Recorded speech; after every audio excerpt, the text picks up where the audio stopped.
Oubliez la dette. Oubliez même l'inflation. Il y a une statistique cachée qui explique pourquoi toutes les monnaies de réserve mondiale, du réal portugais il y a 5 siècles jusqu'au dollar américain, meurent de la même maladie. Cette maladie coûte 8 000 milliards de dollars. C'est le montant total que les États-Unis ont dépensé dans les guerres du Moyen-Orient.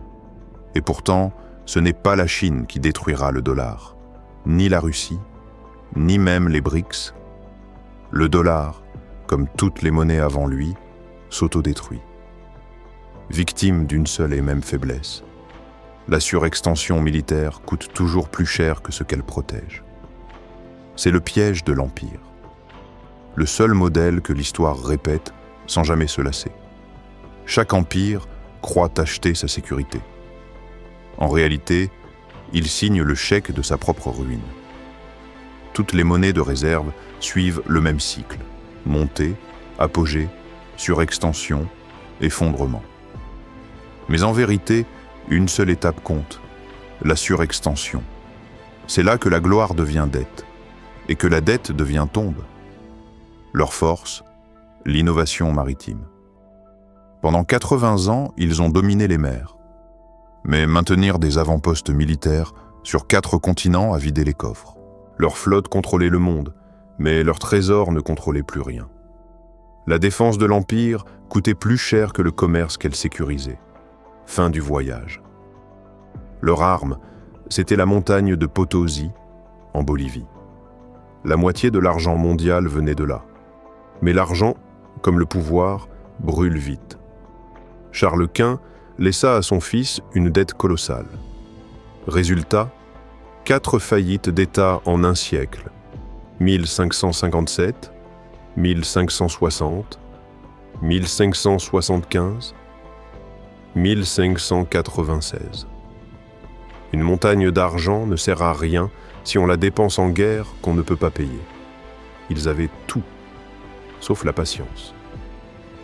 Les maîtres de la finance moderne, première bourse, première compagnie multinationale, premières assurances.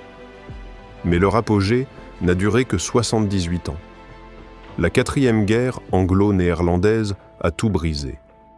La Compagnie des Indes orientales, pilier du système, s'est effondrée sous ses propres guerres.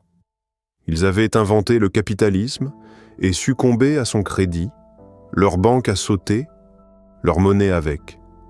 2 siècles de domination. L'empire sur lequel le soleil ne se couchait jamais. Mais les guerres mondiales ont détruit leur couronne financière. La dette nationale est passée de 650 millions en 1914 à 7 milliards en 1919 et atteignait 270% du PIB en 1919-1945. Ils ont gagné la guerre, mais perdu le monde. Bretton Woods, en 1944, a scellé le transfert de pouvoir, le dollar remplaçait la livre. L'Empire britannique venait de signer son propre acte de succession. Et maintenant, l'Amérique. La devise de réserve mondiale depuis 81 ans. Sa force initiale, l'industrie. Son ancre actuelle, le pétrodollar né de l'accord avec l'Arabie saoudite. Mais aujourd'hui, les mêmes symptômes réapparaissent, les mêmes signes avant la chute. 8 000 milliards de dollars dépensés au Moyen-Orient et 900 bases militaires dans 130 pays. Ce n'est plus un empire. C'est une banque centrale avec un uniforme. Chaque dollar dépensé pour maintenir la paix accélère sa propre perte de valeur. L'Amérique finance sa sécurité à crédit.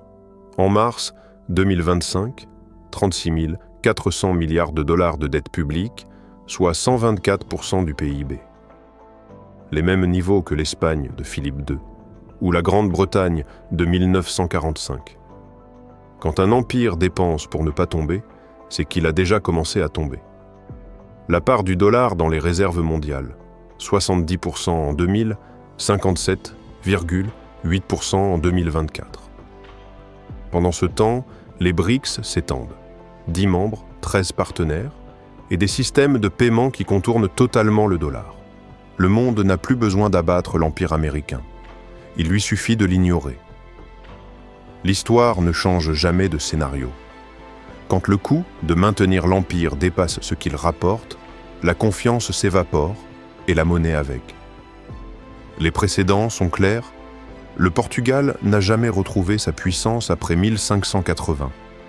L'Espagne a sombré dans des siècles de stagnation. La Hollande s'est repliée sur elle-même. La Grande-Bretagne a vu son empire se dissoudre dans la dette et la nostalgie. Certaines transitions furent lentes, comme celle du Royaume-Uni, d'autres brutales, comme celle des Pays-Bas.